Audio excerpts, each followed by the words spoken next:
Ay, isang mapagpalang araw sa inyo. Munting kaalaman nga pala. Nako, ito po, na-imbiyer na daw kuno. Itong si Senator Lacson, kala Senator Marcoleta at Amy, di ba? Teka muna, Senator Lacson. Bakit ka may imbiyer na? Akala ko ba tulungan kayo dyan? Akala ko ba sa isang investigasyon, may mga deduction na tinatawag? Alam nyo po ba ibig sabihin nun? Halimbawa, tayo samahan dito sa isang grupo tayo nito. Nag-iimbestiga tayo dito, no? Tayo ang pag-asa ng bayan. Pwede akong magsabi ng mga idea ko na kontrahin ko sa'yo at kontrahin mo din yung sa akin na hindi tayo magagalit sa isa't isa para sa taong bayan. Bakit na galit ka? Inaano ka ba? Ano-ano ba ginawa sa'yo? Bakit? Ito bang investigasyon ni Marcoleta patungo sa'yo? Patungo ito sa mastermind. Kung wala man halimbawa mastermind, no? Ba't di mo hayaan na tunguin nila yung dapat nilang tunguin? Tulungan mo. Na gano'n, tinutulungan ka rin naman. Di ba? Bakit parang gusto mo, palabasin, kayo lang ang gusto nyo. Kayo lang may karapatan na magsalita, maglabas ng mga tao, mag-imbita. Di ba hinamon mo si Senator Amy? Di ba natatandaan nyo, hinamon na ito ni Senator Lacson si Amy na, o sige, yung pinsan mo, ganyan-ganyan, di ba si Romualdez? O sige, pumunta ka ba sa ilabas mo ebidensya mo? O eto nga. Eto na. Hindi pa rin ba ito ebidensya sa'yo? Yung inano ni Marcoleta, ito to. Papakita ko Papakita ko. Eto, hindi pa rin ba sa'yo, ebidensya to? Alam mo katunayan na may ebidensya dito? Iporsyon nyo to para maimbestigahan, para doon lumabas ang ebidensya. Di ba? Kasi pag ebidensya inilabas na kagad, alam mo kasi, Lacson, isa kayong institution dyan, isa kayong senador dyan. Lahat ng sasabihin mo, makakapag-ambag sa Pilipinas, tama? Lahat ng sasabihin ni Marcoleta, makakapag-ambag sa inyo sa isa't isa. Di ba? Kasi grupo kayo dyan eh. Hindi naman kayo kontra-kontra katulad ng Pinklawan eh. Di ba? Yung Pinklawan, may ibang mundo yon. Di ba? Ang layunin nun si Sara lang. Di ba? Kayo, ang layunin nyo dyan, yung flood control. Di ba? Bakit di mo tanggapin kung ano yung may ambag ni Senator Marcoleta? Bakit ang pakiramdam mo, tinitira ka?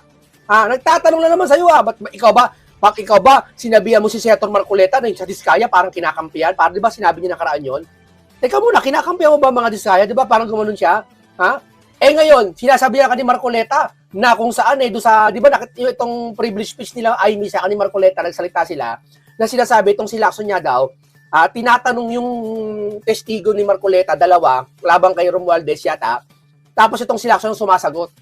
Masama bang tanungin ka o questioning ka na magtaka si Marcoleta kung ba't ikaw sumasagot? Wala bang karapatan ng mga Pilipino na malaman nyo kung ba't ikaw ang sumasagot sa tanong ni Marcoleta doon sa dalawang testigo na takipamuka na babae? Wala bang karapatan nyo? Tanungin kita. Kaya huwag ka may imbir na, Lacson. Kasi ito, para sa Pilipinas to, hindi para sa iyo to. Hindi para patungo sa kung ikaw ay bastusin. Payag ka na bastusin ka. Payag din ako. Pero hindi niya bastos, sa tingin niya lang yun eh. Kung para sa Pilipino ito maibsan ang kanilang hindi sa pagsoli, hindi katulad ni Padul yun eh, maibsan man lang yung pag yung mga galit ng Pilipino magsoli ng pera. Diyan kasi kayo magaling eh, di ba? Na masabi lang may ginagawa kayo, may magsosoli ng pera, sapat na, di ba? Yung nagnakaw, harap-harapan, nag-ubos ng sugal yung ikaw nagpangalan niya, BGC Boy, harap-harapan, ikaw nagsabi niya, nagsusugal doon sa casino, inuubos yung milyon-milyon na pera. Napatunayan na, anong ginawa? Ginawang WPP pa, di ba? Di ba nilagay sa WPP, samantala yung Diskaya, ano pinagkaiba ng Diskaya? Ayun, harap-harapan umamin, di WPP nyo. Yung Diskaya. Ano, kinakampihan ko Diskaya, kinakampihan ni Marcoleta? Hindi nakakapagtaka lang, di ba? Ano pinagkaiba nun?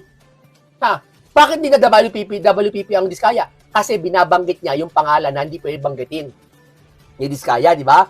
Tama? Kaya hindi siya WPP. Pag di mo nabanggit yung pangalan Tambaloslos, WPP ka. Pag nabanggit mo, hindi ka WPP. Hindi ba? Tahasang ipinahayag ni Ping Lacson, Senate Temporary at Chairperson Senate Blue Ribbon Committee na matinding inis na inilabas si Senate Majority Report na sina Amy Marcos at Dorante Marcoleta kaugnay sa investigasyon umano'y flood project. Ano pakialam mo? Teka muna, Lacson, tanongin kita. Ano ba iniimbestigahan nyo? Ang iniimbestigahan ni Senator Amy sa ni Lacson, kayong bilang Blue Ribbon dyan, ay yung flood control. Ikaw, Lacson, ano iniimbestigahan mo? Di ba flood control din? Maliban na lang kung may talagang pakay ka na ayaw mo pa imbestigahan yung mga dapat pa imbestigahan. Kasi parehas na naman nag-iimbestiga, ba't di mo tanggapin kung ano yung sinasabi ng dalawang to? Kasi naman kita, halatang-halata naman po talaga si itong si Boy Tago. Halatang-halata naman po talaga, nagtatakip siya, tuta siya ni Martin, di ba? Halatang-halata naman po mga kababayan eh. Huwag ka tayong magbulag-bulagan. Kung hindi ka tuta na masabihan ka talaga, ipatawag mo si Martin dyan. Sige, huwag na yung parliamentary courtesy na yan. I-letter mo na, request mo na lang bilang kaibigan ni Soto, yung si Lacson, bilang House Speaker dati at Congressman Lingkod Bayan, ipatawag mo dyan para matapos na lahat. Yeah? Kung gusto nilang bastusan, bastusan. Bastusan, pero yung taong bayan, binastos mo. Sir, di ba? Sa anong paraan mo binabastos ang taong bayan? Yung nakikiusap sa sayo ang taong bayan. Ako, isa na ako doon. Isa na ang mga vlogger doon. Isa na, dalawa na. Iba pang vlogger, 7 na. Iba pa. Kasama pa yung mga ibang mga tao. Ilan yon? Makakabuo na kami ng bayan at buong Pilipinas na yun eh. Nakikiusap sa'yo na kung saan ipatawag mo si Romualdez, nakiusap ko, hanggat maaari gawin mo na. Anong ginagawa mo sa mga Pilipino? Hindi mo pinakikinggan? Di ba bastusan yon? Tapos sasabihin mo, gusto nyo bastusan, di bastusan? Kaya pala. Kaya kung sa mga mataas sa senador, nagagawa mong sabihin yan, what if pa kaya sa amin na wala kaming posisyon sa gobyerno, sabihin mo yan. Di ba? At talagang bastusan ang gusto. Di ba? Kung may pinakamalaking bastusan dito, yun ay ang pambabasto sa talino at pangunawa ng Pilipino. Totoo! Buti pa si Senator Amy, may logic. Di ba, mga kababayan?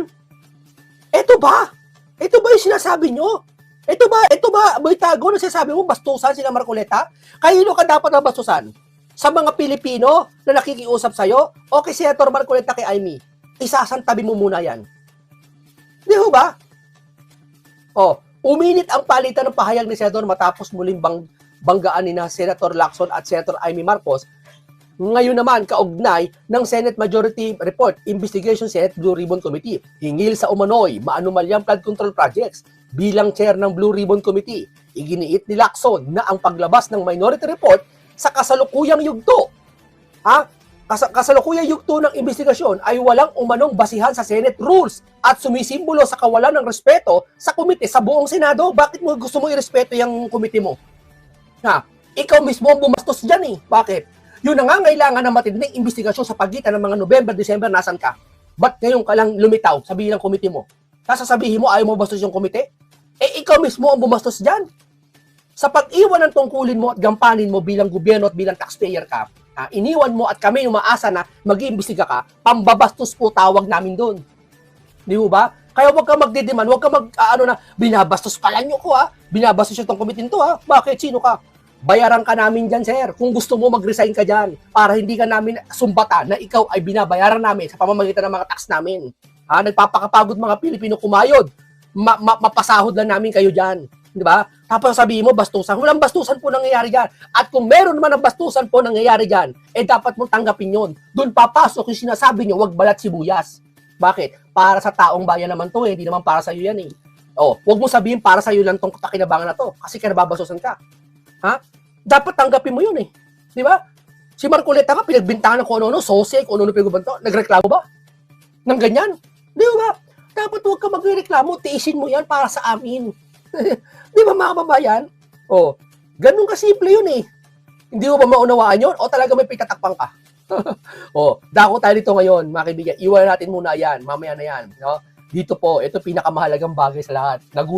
Nagulantang sa mga picture na to. Milyon-milyon pondo ng gobyerno inubos ng mga trolls armies. Yan sabi. Para lang iligtas ang kanilang imahe at sa walang saysay tangkang baguhin ang opinyon ng publiko. Totoo! Di ba? Alam mo yung mga yan, ilabas mo yan. Debate tayo. Yung mga BBM vloggers niyan, debate tayo. Isa lang sasabihin ko sa kanila eh. Bakit anong dahilan ba't ayaw nyo ipatawag si Romualdez sa Senate hearing? Ba't ayaw nyo ipatawag? Alam mo, wala sila sasagot sa akin. Isasagot nila, ba't may papatawag yon? Natural. Tatalungin eh. Bayan siya, public servant siya, natural. Aba, huwag mo sasagot ng bakit ipapatawag yun. Sino kayo para sumagot ng ganyan? Di ba? Ayan tatlo sila, sanib puyasa po sila ngayon. Ang kinakakatakutan ng iba yung laptop, no? Tila yata nahawakan na yata ni Libiste na yung USB, Hindi ko lang sa susunod na Lunes yata, may Blue Ribbon hearing na naman. Baka supalpalin ka ni Marcoleta ng USB. Si Marcoleta na mismo ang humawak ng files na to. Sanib puyasa na kasi kita mo naman, litrato na yan, Di ba? Sanib puyasa na po sila. Tandaan nyo, di ba nag-usap-usap si Elisan Fernando sa si Kiko Barsaga. Di ba sinabi ko nakaraan sa susunod niya si Marcoleta na, nagkamali ba ako? Marami akong sinasabi sa inyo na totoo nangyayari lahat.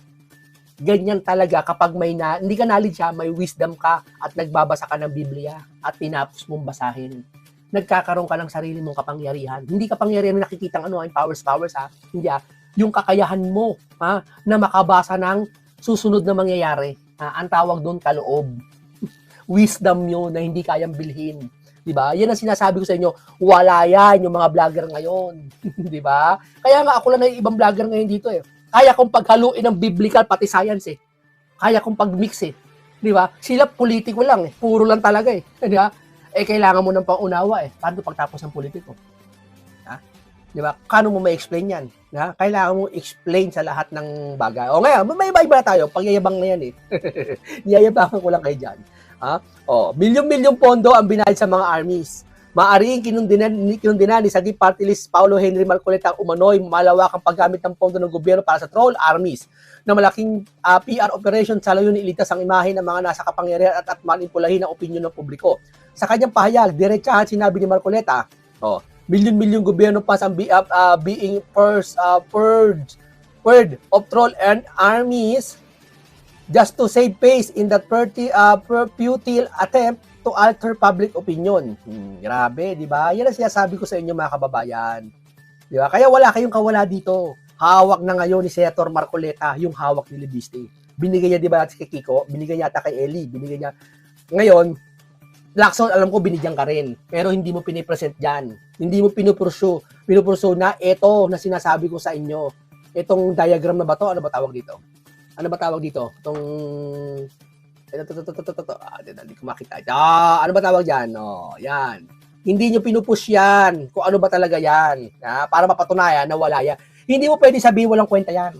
Soto. Hindi mo pwede sabihin walang papel lang to at basura to. Hindi mo pwede sabihin yan. Bago nyo sabihin na walang kwenta to, patunayan nyo na mali to. Hindi true verbal. Madaling sabihin, ay, walang kwenta yan. Paano mo masabi? Patunayan mo sa ebidensya, patunayan mo sa pagkalkal niyan. Ganun kasimple po yun. Di ba? Huwag mo sabihin, panibagong problema na naman yan. Talagang panibagong problema. Natural. Senador kayo eh. Eh di sana hindi na kayo tumakbong senador, saka presidente o ano man mataas sa posisyon kung kayo magre-reklamo sa panibagong problemang lalabas. Tama, mali. Pakinggan natin si Libiste po sa kanyang pahayaga speech. Okay. Magandang umaga po sa inyong lahat. Baka ito na po ang huling press briefing ko tungkol sa topic na ito hanggang may ibang kawani ng gobyerno na magbabanggit ng pangalan ko.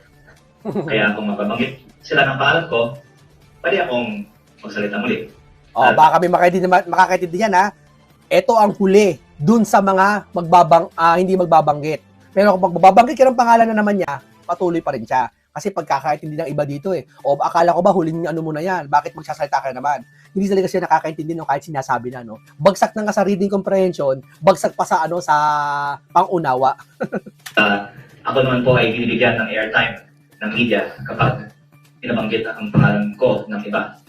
At kahit araw-araw po ako magsisiwalat ng impormasyon mula man sa files ni Yumaong Yusek Cabral o iba pang mga files tungkol sa DPWH na nakakalap ko, ito po ay nagagawa ko naman lang naman din po dahil araw-araw may mga nagbabanggit ng aking pangalan at kaya ko po ito sinasabi dahil ako po ay hingi din ng puamanhin ng ating mga kasamahan dito sa Kongreso na nakaapektuhan sa aking mga sinasabi. Hindi ko naman inaakusahan sino man ng korupsyon. Ako po ay nagsisiwalat lamang ng impormasyon na nakakalap ko. Sinabihan din po ako ng aking ina na huwag nang makipag-away, pero nais ko lang pong ginawin na hindi po ako kaaway ng administrasyon.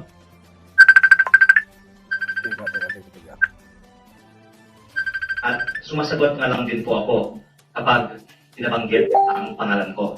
Alam po ng media na ang aking ina ay in fact kasama ni PBBM nung siya po ay inaugurate ng Antique Airport nitong Lunes.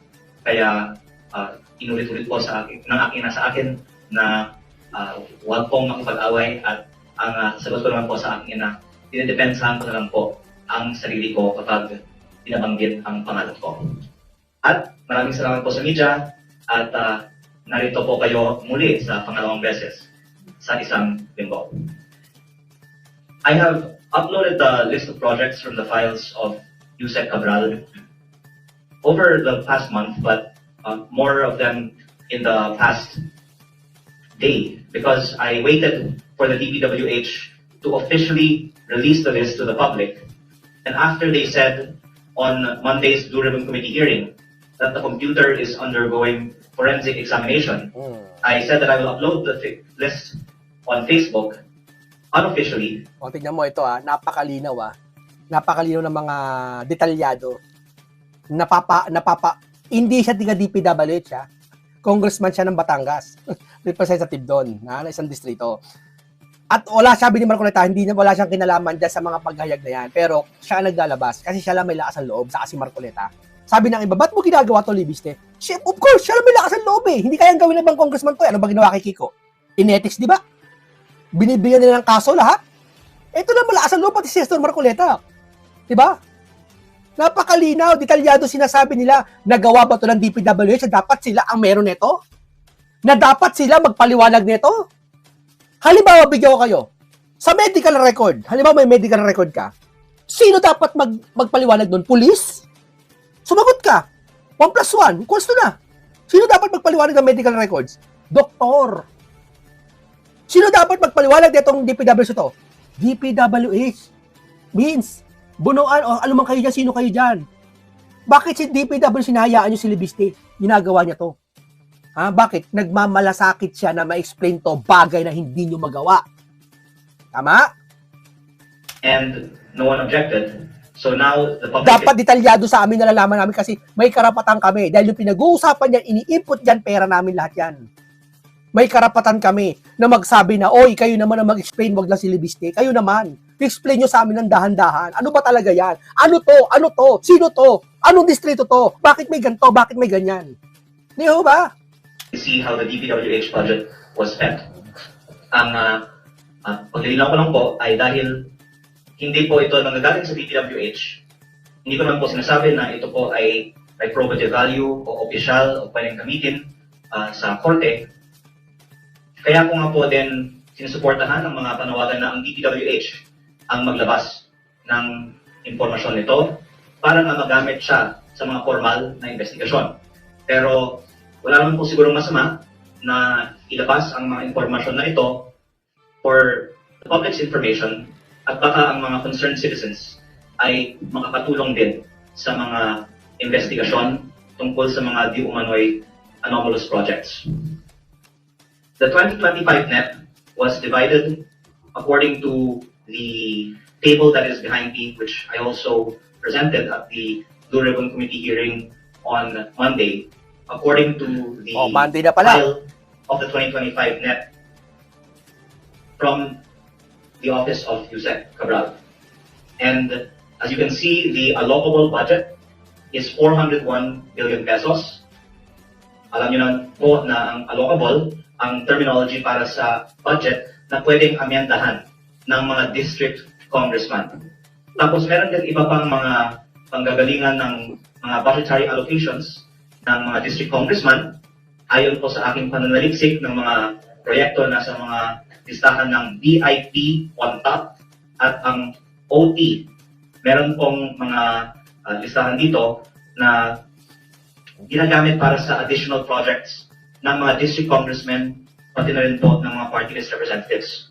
Meron din po dito para sa senators, 20.5B, at meron din po para sa iba't ibang mga multi-year projects. Kung hindi po ako nagkakamali, ang nakatag dito as SANTI, karamihan po mga Maharlika Highway projects.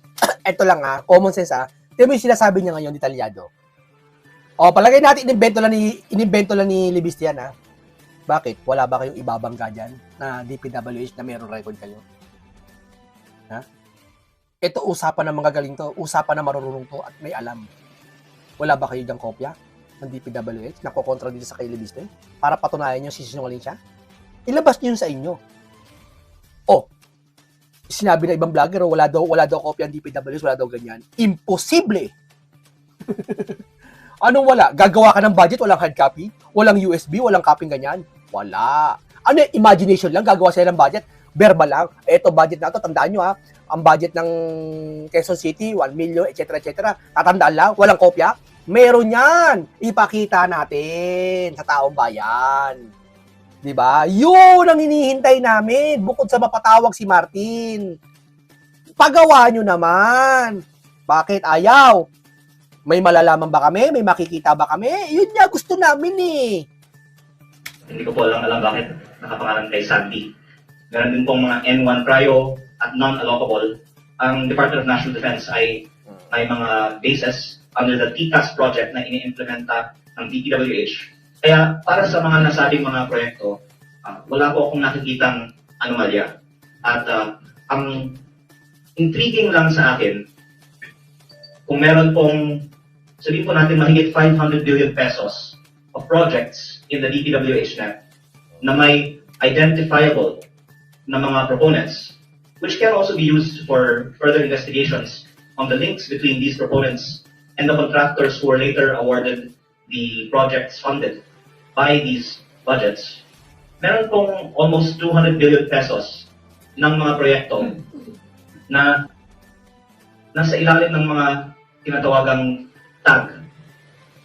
Kabilang dito ang BINI 10, F1, OPESAP, OT2, at SETI 2025. Yan Lacson, ba't di mo, narinig nyo ba to? Hindi mo tinukoy kung ano ibig sabihin ng OPES. Dapat detalyado yan eh. Yan ang pinakamahalagang bagay eh. Dapat napag-usapan nyo yan dyan eh. Bakit hindi? Alam nyo makakarating kasi kung ano yung OP? Ano ba yan? Office of the President ba yan? Ano yung ES? Executive Secretary ba yan? Ano ba yan? Dapat nilalakay nyo yan eh. O makakarating yan naman kasi sa mastermind kaya ayaw nyo. At tinanong ko po si Secretary Bonoan noong Lunes kung alam po niya ba sino ang nagpaponto ng mga proyekto mula sa mga tags na ito, at sabi niya hindi niya alam. Itong file naman po ay galing sa opisina ni Yumaong Yusek Cabral. At sa aking sariling distrito, meron pong mga proyekto na kabilang sa mga listahan ito na tatalakayin ko din. So hindi lang po ito basta-basta listahan. Ito lang po ay nagbibigay ng impormasyon bakit may mga proyekto na ibinababa sa mga distrito namin bilang mga kongresista na hindi naman po inisyatibo ng kongresista. At nais ko lang malaman ng publiko at malaman para sa sarili kong impormasyon sino ba ang nagpapondo ng mga proyekto ito, dahil siguro naman mahalagang impormasyon ito, lalong-lalo po dahil yung mga nasabi kong mga unidentified tax ay nasa mahigit kumulang 161 billion pesos sa 2025 net. Kasama din na din po doon ang leadership. So that's, I think, on the next slide if you can go to that.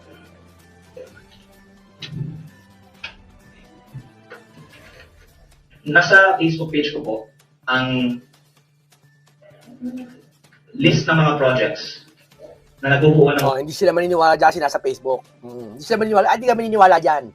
Pero yung iba nasa Facebook, di naniniwala sila. Pag kay Sara. Oh. 160.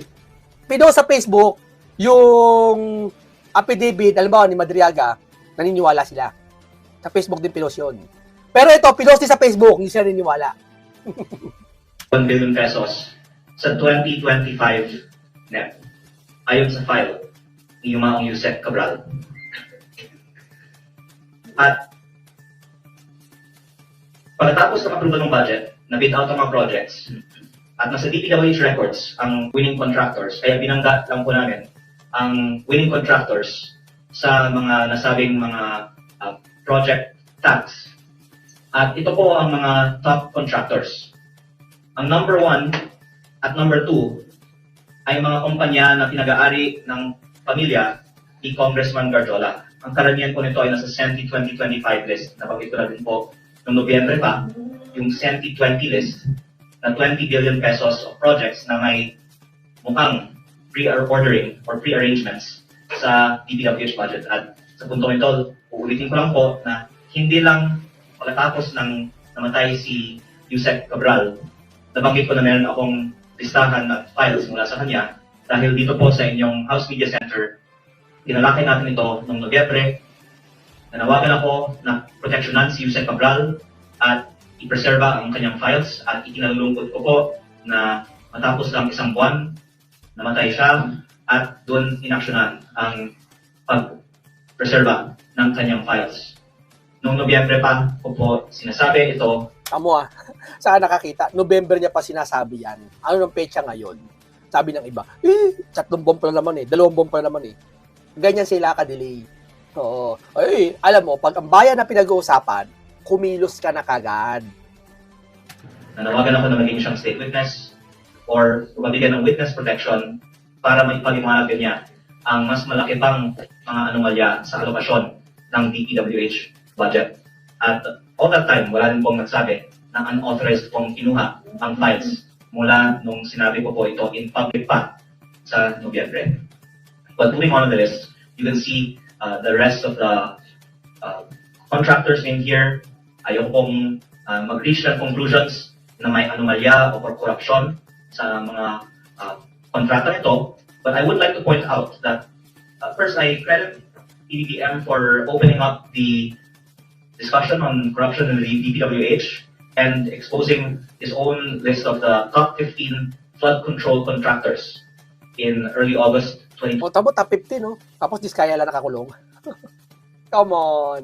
Nasaan na yung mga umpisang inimbestiga ni Marcoleta mga, ng mga kontraktor? Nasaan na yun?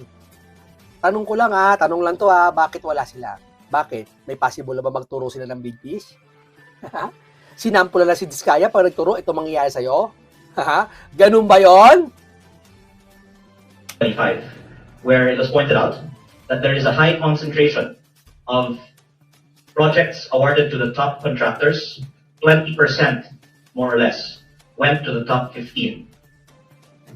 The top 15, based on our estimates, and these are imprecise, meron din po kasi mga hindi namin mahanap sa DWH records ng mga proyekto dito, pero sa mga nahanap namin, the top 15 contractors of this 161 billion pesos list of projects, but 25% of these projects.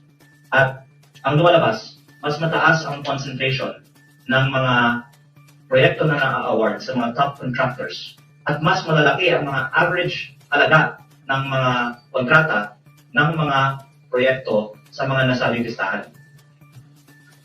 If we could please go on to the next slide.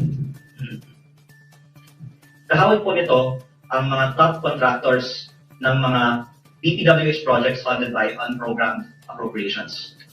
Meron din pong files mula sa opisina ni Yusek Cabral na nagdalaman ng mga SARO ng mga proyekto na pinondohan ng unprogrammed appropriations, pero hindi ko pa ito tinatalakay dahil may iba naman din pong mga nag-distribute at public documents naman po ang mga listahan ng mga proyekto na pinondohan ng mga unprogrammed appropriations. Ang ibang mga journalists ay pwedeng gumawa din ng pananaliksik tungkol dito. Pero ang ginawa lang po ng aking team ay binangga ang mga proyektong ito sa DPWH records ng mga winning contractors at nakita po namin na ang top 15 contractors mula sa UA, more or less, ay nakakuha ng mahigit 30% ng pondo ng DPWH mula sa UA. O, tignan mo dapat trabaho to ng DPWH magpaliwanag Nasaan kayo? Di ba? Ayaw nyo maniwala, peki si Libiste, peki itong binabasa niya. Patunayan nyo, peki. Patunayan nyo. Opo. Hindi mo pwede sabihin na peki. Sabi ko nga sa inyo hindi mo pwede sabihin peki ang isang bagay kung hindi mo alam ang tunay. Patunayan mo. Sabi ni Lacson, hindi daw kompleto. Dapat alam mo yung buo. Di ba? So kung mataas ang concentration ng top contractors sa flood control, at dahil over 20% daw ang top 15 doon, mas highly concentrated pa ang mga winning contractors ng mga proyekto na nanggagaling sa UA.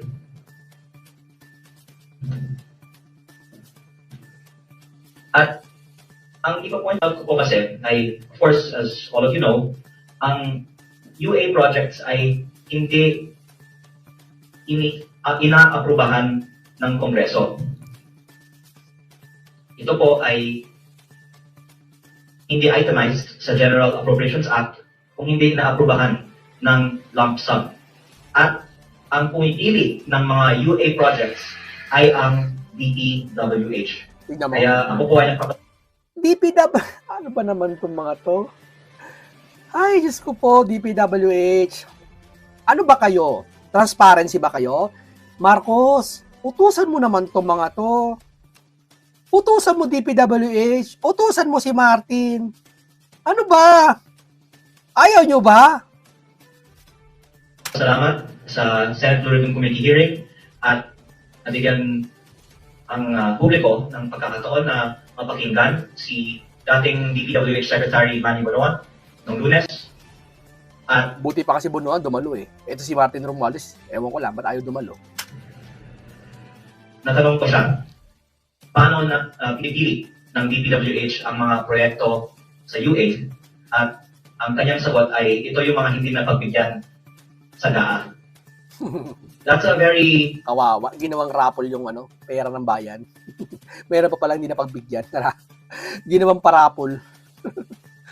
Hindi dapat yan eh. Dapat natural na binabudgetan eh. Diba? Sa isang lugar. Pag may sira yung tulay, ay paayos. Budgetan. Hindi eh. Palakasan system eh. O bahala ka dyan. Ayaw mo sumunod sa akin ha. Alam mo, hindi ka pipirma kay Sarah o wala kang ngayong budget. Wala kang bonus. Parang ganun eh. logical response. Yung pera natin ginagamit din para si Sarah, idiin. Pero linawin ko lang din po na ang UA ay 213 billion sa taong 2023 at 2024 para sa DPWH projects. 60 billion sa 2023, 153 billion sa 2024. At ang GAA sa taong 2024 at 2025 ay umabot po sa almost 2 trillion pesos. Kaya Grabe, 2 trillion pesos. ito po ay parang 10% lang ng halaga ng GAA. Pero ang request naman na hindi na pagbigyan para makapasok sa GAA ay baka kasing laki din ng GAA o 2 trillion. Ang punto ko lang po ay hindi sapat na sabihin na ang mga pumapasok sa UA ang mga hindi na pagbibigyan sa GAA. Dahil among those na hindi na pagbibigyan sa GAA, kailangan pang pumili ano ang makakapasok sa UA. Ganon din po sa mga nakakapasok sa additional budget requests ng DPWH tulad ng mga nabanggit kong mga listahan na walang identified na district congressman na proponent. Kaya ang Dire-diretso sinasabi niya. Alam niya yung sinasabi niya. Sabi, pinag-aralan niya talaga. Yan ba nag-iimbento? Come on. Tingin niya, yan ba nag-iimbento gatong salita? Nga. With all due respect sa DPWH, sino ang pumili na sa daming mga proyekto na hindi napupondohan, itong 213 billion sa UA o itong 161 billion sa NEP na hindi ko ma-identify ay nanggaling sa isang district congressman ay napondohan. Ang unang sagot siguro ay somebody in DPWH. Yun na nga eh. Ito, ang ganito lang muna tayo ha. Ang punto rito ni Libiste, ang pinaka-punto talaga lahat sa usapang ito, DPWH, ginagawa ngayon ni Libiste yung dapat yung gawin sana na inaasahan namin. Di ba? Na mahirap ba intindihin to? Ano ibig sabihin namin? Kayo pumunta dyan, kayo mag-explain? Hindi na yun eh, wag na yun eh. Yung hawak ni Libiste, intindihin nyo. Lalo itong blue ribbon na to. Kaya sa Lunes, baka si Marcoleta, isupalpal sa'yo, Lacson, yung USB. Kasi alam nyo naman, di ba, nakipag-meeting na to si Lacson ngayon si Libiste kay Marcoleta. Kita nyo naman, di ba? Baka isupalpal sa'yo. Di ba? Mapapaya ka dito.